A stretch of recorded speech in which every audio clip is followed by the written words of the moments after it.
Buongiorno a tutti, sono Mia e oggi voglio raccontarvi qualcosa che mi è successo qualche anno fa. Una storia che ancora oggi mi fa sorridere, ma che sul momento mi ha fatto venire un bel po' di ansia.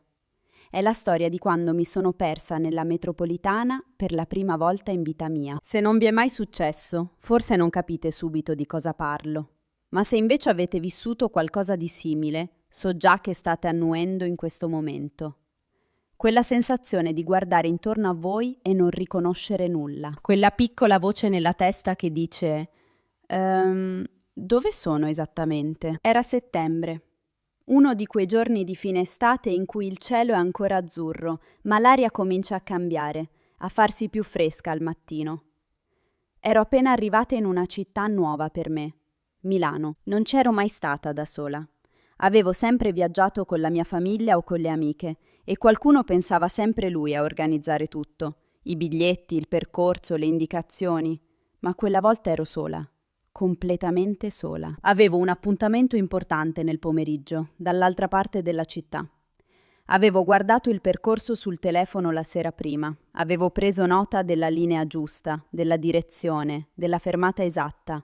Avevo anche scritto tutto su un foglietto di carta, come si faceva una volta, solo per sicurezza. Ero preparata, o almeno così credevo. Il primo errore l'ho fatto già all'inizio. Sono entrata nella stazione con tutta la sicurezza del mondo. Ho comprato il biglietto alla macchinetta, ho passato i tornelli con un click soddisfatto e poi mi sono trovata davanti a due scale mobili, una a destra, una a sinistra. Sopra ognuna c'era un cartello con il nome di una direzione e non avevo la minima idea di quale prendere. Ho guardato il telefono. La connessione era pessima, come spesso succede sottoterra. La mappa si caricava a metà, poi si bloccava, poi si riavviava dall'inizio. Ho aspettato 1 minuto, poi 2. Niente. Ho deciso di fare quello che fanno tutti quando non sanno cosa fare in questi casi. Ho seguito la folla. Peccato che la folla quella mattina andasse esattamente nella direzione sbagliata. Mi sono ritrovata su un treno già in movimento. Il treno era partito.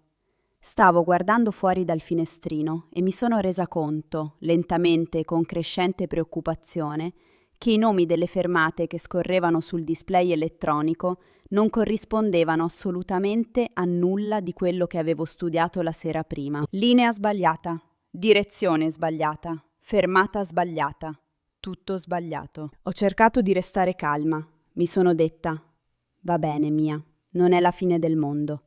Scendi alla prossima fermata, guarda la mappa e ricomincia da capo. Semplice, no? In teoria sì.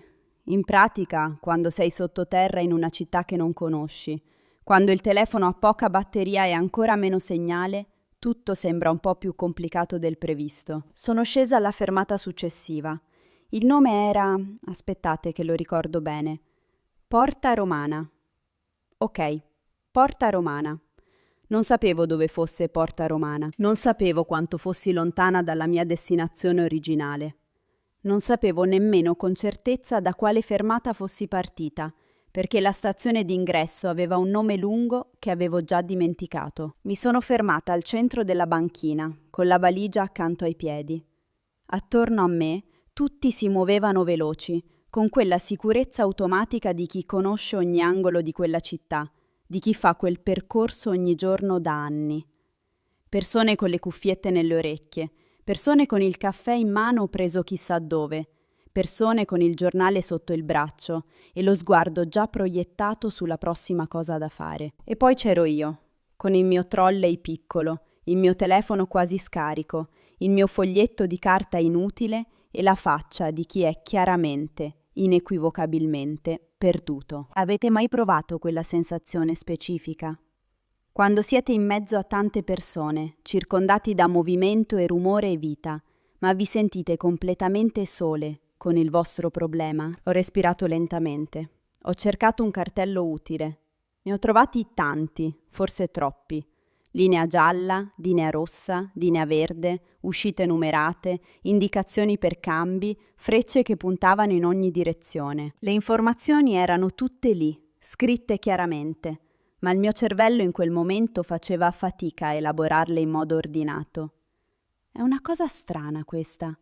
come quando guardi una parola troppe volte e all'improvviso non sembra più una parola vera, ma solo un insieme di lettere senza senso. Poi ho fatto una cosa che avrei dovuto fare subito, ma che per qualche ragione avevo evitato.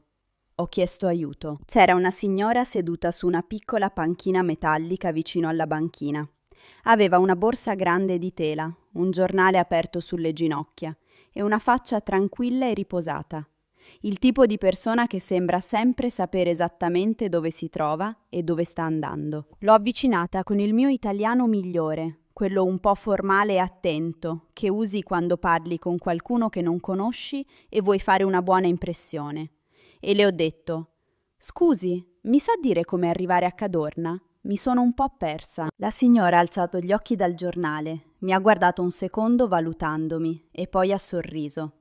Non un sorriso di sufficienza, non uno di quelli che sembrano dire «Ma come fai a non saperlo? È così semplice». Un sorriso vero, aperto, gentile, di quelli che ti sciolgono immediatamente un po' della tensione che hai accumulato nelle spalle, senza nemmeno accorgertene. Mi ha spiegato tutto con molta calma, indicando i cartelli mentre parlava.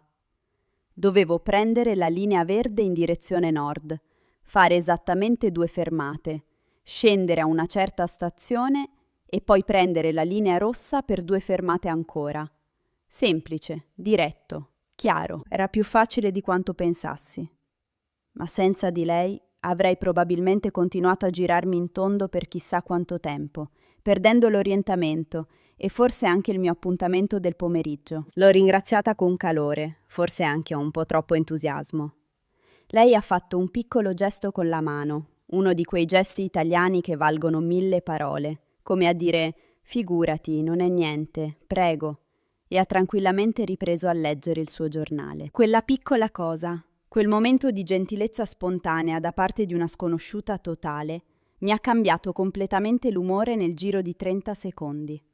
Sono risalita sul treno con un'energia completamente diversa. Mi sentivo ancora un po' frastornata, certo, ma anche qualcosa di molto più leggero nel petto, come se la città avesse improvvisamente deciso di smettere di essere nemica e diventare almeno un po' un posto accogliente. Ho fatto le 2 fermate sulla linea verde. Ho cambiato. Ho fatto le 2 fermate sulla linea rossa. Ho controllato il display ogni volta che la voce annunciava la fermata successiva. E alla fine, dopo circa 40 minuti di avventura assolutamente non programmata, sono arrivata a Cadorna. Quando sono uscita dalla metropolitana e ho sentito di nuovo l'aria aperta, quando ho visto la luce del sole di settembre sulle facciate degli edifici intorno a me, ho fatto una cosa un po' buffa. Ho riso. Da sola, in mezzo alla gente che camminava veloce sul marciapiede, con il trolley in una mano e il telefono quasi morto nell'altra. Ridevo perché era finita, perché ero arrivata, perché tutta quell'ansia e quella confusione si erano trasformate in qualcosa di leggero e quasi divertente. E camminando verso il mio appuntamento, ho capito qualcosa di importante. Perdersi non è sempre un disastro, non sempre è un fallimento o una cosa da cui vergognarsi. A volte perdersi è solo un modo diverso, meno diretto, di conoscere un posto. Ho visto Porta Romana. Non l'avevo programmata nella mia giornata, non era nella mia lista, non sapevo nemmeno che esistesse prima di quel giorno. Ma era bellissima. C'erano palazzi con le facciate color ocra e mattone, un piccolo mercato su un lato della piazza, con la frutta disposta in modo ordinato, gente che beveva il caffè seduta fuori da un bar con le sedie di legno dipinto. Un pezzo di Milano che non avrei mai visto se tutto fosse andato secondo i piani. Pensate per un momento alla vostra vita.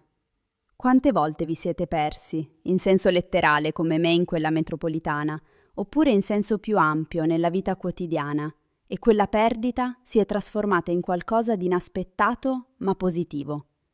Un incontro, una scoperta, un'esperienza che non avreste mai avuto se aveste seguito il percorso prestabilito. Dopo quell'esperienza milanese, ho imparato alcune cose pratiche sulla metropolitana che vorrei condividere con voi, perché possono essere davvero utili se viaggiate o se state imparando a muovervi in una città italiana per la prima volta. Prima cosa, preparatevi prima di uscire di casa.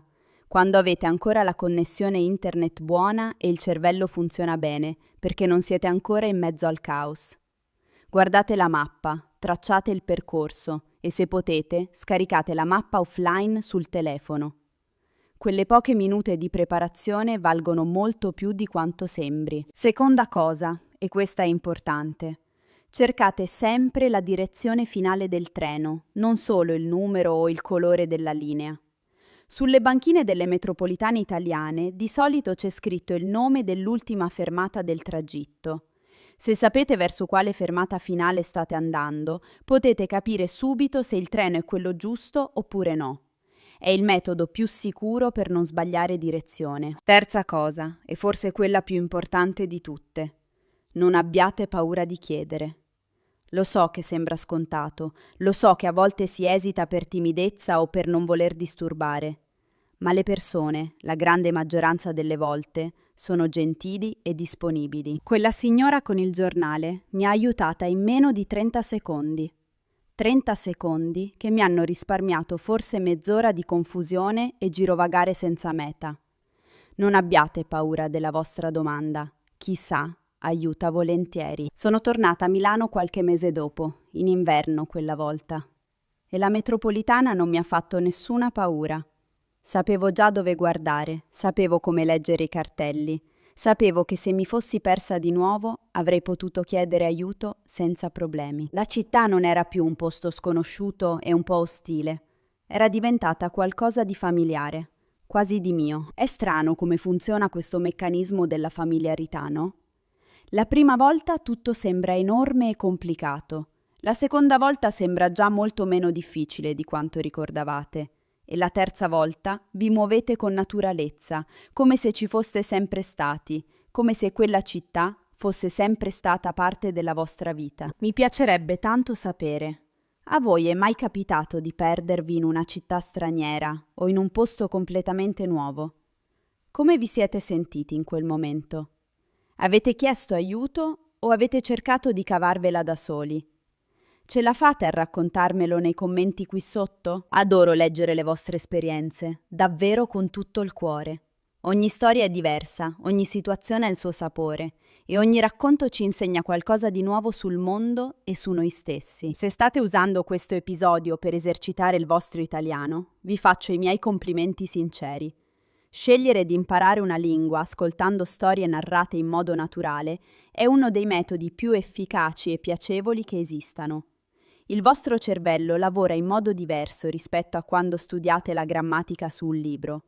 Assorbe il ritmo della lingua, le parole nei loro contesti, le strutture nelle situazioni quotidiane, senza che dobbiate memorizzare regole a memoria. È un percorso più lento forse, ma molto più solido. Continuate così. Ne vale davvero la pena. Se trovate utile questo tipo di contenuto e volete continuare il vostro viaggio nell'italiano con altre storie come questa, mi invito a iscrivervi al canale Wow Podcast Italian. Troverete tanti altri episodi, tutti pensati per aiutarvi a migliorare il vostro italiano in modo piacevole, autentico e motivante. E se questo episodio vi è piaciuto, se vi ha fatto compagnia o vi ha insegnato qualcosa, potete lasciare un like.